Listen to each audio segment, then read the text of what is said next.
Imagine a king who lost his major battle, was chased from his capital, and spent years living in absolute poverty. By all conventional metrics of historical warfare, this man was thoroughly defeated. Yet today, he is remembered as the ultimate victor. To understand how that happens, we have to look at India in the mid-16th century. The Mughal Empire, led by Emperor Akbar, was expanding aggressively across the subcontinent. For local kings, the ultimatum was stark: submit to Mughal authority and enjoy a life of royal luxury, or resist and face absolute destruction. This map illustrates the geopolitical reality of the era. The dark shaded regions represent the vast expanse of the Mughal Empire under Akbar, which was rapidly swallowing the surrounding territories. The scale of this war machine made resistance look mathematically impossible.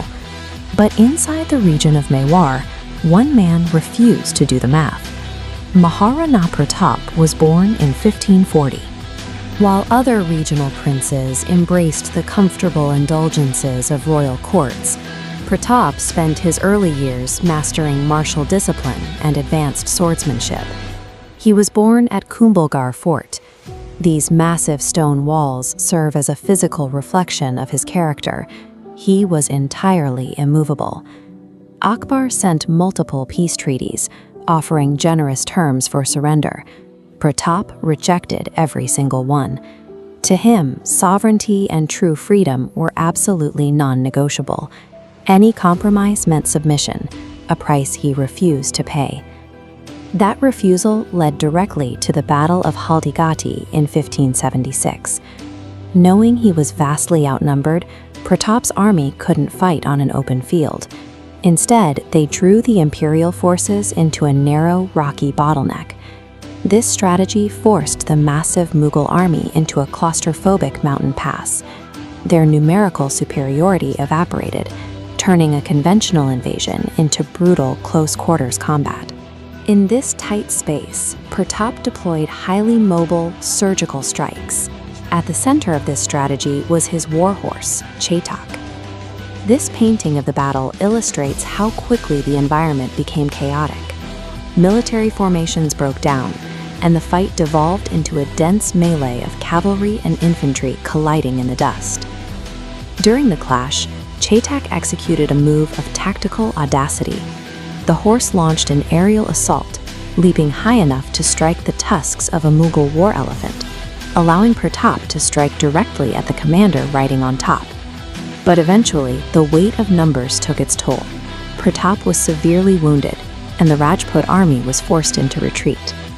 To save his master, a critically injured Chetak leaped across a wide mountain stream, carrying Pratap to safety before collapsing and dying. Haldighati ended in a territorial retreat for Mewar. However, the ferocity of the Rajput stand succeeded in shattering the myth that the Mughal army was invincible. Surviving the battle only initiated an even harder phase of the conflict. Pratap transitioned his surviving forces into the mountains, beginning a grueling guerrilla insurgency. This rugged wilderness of the Aravalli Mountains became the exiled king's new capital. The personal cost was high. The royal family was stripped of all status and forced into destitution. They survived deep in the forest, eating flatbreads made out of wild grass just to keep from starving. Meanwhile, the rival kings who had surrendered to Akbar were living in palaces, surrounded by wealth. All Pratap had to do to end his family's suffering was bow his head. He refused. At the darkest point of this exile, a loyalist named Bamashah intervened. He surrendered his entire personal fortune to fund Pratap's fading rebellion. With Bamashah's wealth, Pratap was able to pay and re-equip a professional force, moving from defensive survival to a deliberate campaign of reclaiming lost forts. This resurgence proved that imperial gold cannot easily purchase the submission of a people bound by absolute personal loyalty. Over the next few decades, Akbar dedicated vast resources to hunting down the rebel king. He failed. He never captured Pratap, and he never fully pacified the Mewar region. In 1597, Maharana Pratap passed away. He died unconquered, having never accepted the life of a vassal in a Mughal court. Centuries later, the image of the armored Rajput warrior represents a permanent state of vigilance, outlasting the memory of his territorial losses.